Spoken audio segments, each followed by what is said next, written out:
What is good, YouTube? It's your boy, the Gamer870, back with another banger. Going to do something a little bit different today that I usually don't do. I usually don't get into the topics that are circulating in the news. However, this topic is very important to me, so I felt as if I should just go ahead and let you all know my thoughts. My topic that I'd like to discuss with you all is the Nick Saban basically snitching on Texas A&M and Jackson State. Um, I have a somewhat of a different perspective, and I just like to share it with you. First thing I'd like to share, and this is while I'm playing my solos to grind my battle, but if you look at Nick Saban was having the body language of somebody that, okay, I I'm among friends, and the stuff I'm saying here is not going to get out anyway. So Nick Saban was saying things that he never thought he would be responsible for having to answer to. He never thought he would be responsible for having to answer to. The problem isn't the fact that Nick Saban said those things. That isn't the issue. The problem is these are your friends. You shot commercials with Dion. You have had Texas A&M's coach on your coaching staff. If you felt that way, why single them out? I understand he's like, well, Dion got a top recruit because of NIL deals. Now, I'll be honest with you. I graduated twice from HBCU. The likelihood that a recruit got $1 million to go to Jackson State when the economic plight of HBCUs is what it is very unlikely. Not saying it didn't happen, I don't know, but it's very unlikely. Deion Sanders himself didn't even make $1 million last year as the head coach.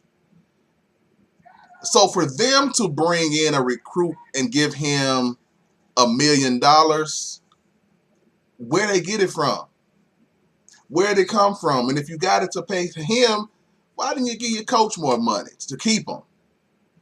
I doubt that. I doubt that it happened. Now, am I saying that he didn't get anything? Very doubtful. Very doubtful. I'm sure he got something on an NIL deal, but it's legal. It's 100% legal. I just don't think the dollar amount is accurate with the million plus. I don't think that's accurate. That's just my thought on that part. Tread very lightly, Coach Saban, with Jimbo Fisher. Tread very lightly with Jimbo Fisher. Here's why I say that. Jimbo Fisher is a guy that he helped to mold, he helped to build, he helped to bring along and show the world, hey, this guy's a good candidate. Matter of fact, let me show him some of my tricks to make him even better. So to highlight that this man went 8-4 last year, and one, you don't think that recruits and their parents are intelligent enough to be able to see he has something. They just lost to some good competition last year. That's one thing. Second thing, he knows where all your skeletons are. He knows where all of your skeletons are. He knows how you recruit, how you've been getting all these players. He knows all of that. But I'll be completely honest with you. I think the real problem that Nick Saban is having right now is something that is not being mentioned.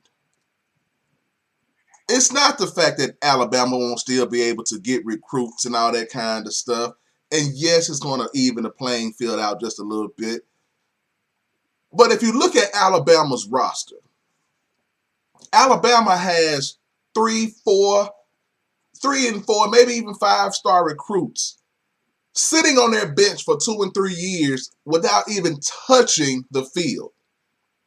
If everybody else is getting these guys to start to come out to their schools, it's going to make it where Alabama is not going to have that loaded first, or they're not going to have that loaded second string anymore.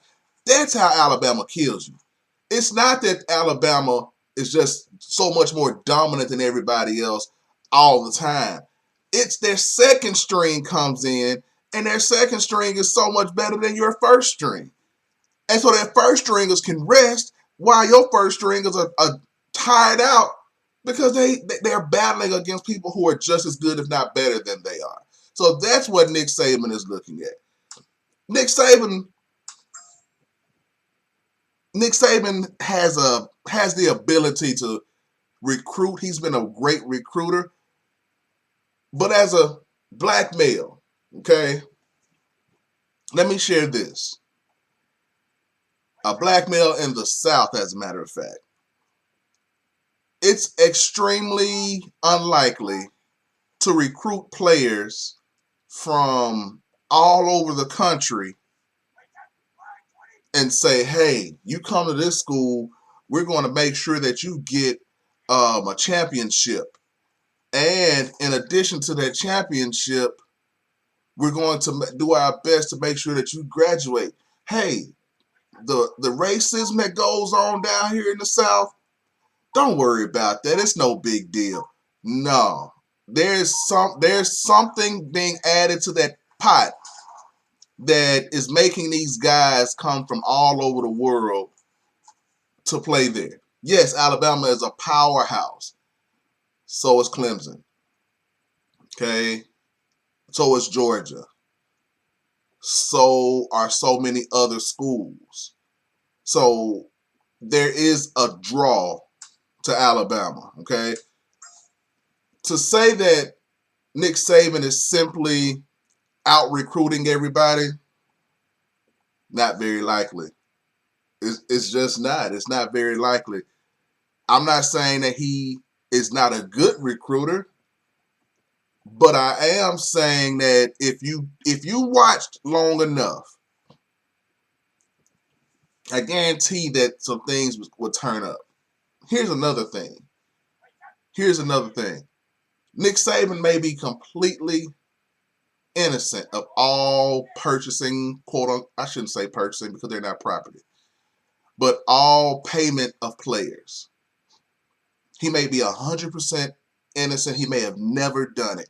And that meeting that is circulating that he was in is the way that he could have done it. Nick Saban presented a problem to a lot of business owners in that meeting. Those that are business owners have the opportunity to, hey, if you simply come here, we can get you a ring. And if you pay your money here and get us these high-class recruits, we can get you a free ring and you can brag to your friends. We'll put your name on a plaque. We'll name a building after you. But you just got to give us some more of that money. Come on, give us some more of that money. Those are the kind of meetings that happen. Now, Nick Saban may never in his life say, hey, if you come here, we'll give you X, Y, and Z. He may never say that, but it's implied. It's implied. He may never say, hey, if you come here, we'll pay this amount of money for you.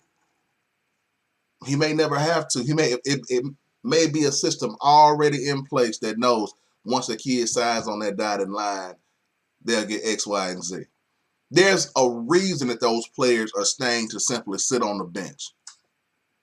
They are there to sit on the bench for a reason. The guy from Pitt just transferred to USC.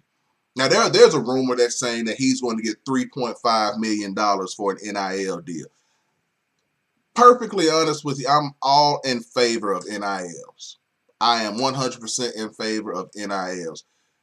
The college athletes are doing the work. The college athletes deserve a piece of the pie. Period. Without them, there's no product. They deserve a piece of the pie. And anybody who's saying that, well, they're getting a free education. Yes, they are. Yes, they are. But there are billions of dollars circulating, and that free education would be received by any other student. Those students who are making the money deserve a piece of it. That's just my opinion. But in closing this out, I just wanted to say Nick Saban never intended for that conversation to get out. He never. If you look at him, he was on one. He was like, "Look, man, I need some more money. Y'all quit playing. Go on, give me some more money. Y'all know what time it is. Y'all know who we playing against. Come on with it. We need some more money." That's all he was saying. He wasn't saying, "Hey, they bad people at Jackson State and Texas A&M." However, shout out to Dion. Shout out to Dion. Dion made a statement that I loved. He said, "Don't do what you did publicly and try to apologize privately. Don't call me to apologize privately and you done blasted all these accusations in public. Let's have a real deal conversation." I guarantee you Nick Saban doesn't take it. And the reason Nick Saban won't take it is because Dion is going to blast him back. Dion is going to blast him back. Dion knows a whole lot. And what nobody is mentioning is that young man that chose to go to Jackson State, that was a 5-star recruit, he wants to be coached by the best. Nick Saban can't coach like Deion. Nobody can see the field the way that Deion Sanders saw it. That young man saw an opportunity to be the best at his craft. And he went for it. He went for it. Did he get some money? I'm sure he did. I am 100% sure he did. But was it illegal? Doubtful. Was it $1 million? Doubtful. HBCUs don't have money like that. Not even Tuskegee. They don't have money like that. They just don't. They just don't. So, with that being said, what are your thoughts on the whole Nick Saban situation? Was he right? Did he do the right thing? Did he say the right thing? Is it okay in your opinion? Was he wrong? Let me know in the comment section. No further ado, you all continue to be blessed. If nobody has told you today, I love each and every one of you, and there's nothing that you can do about it. Peace.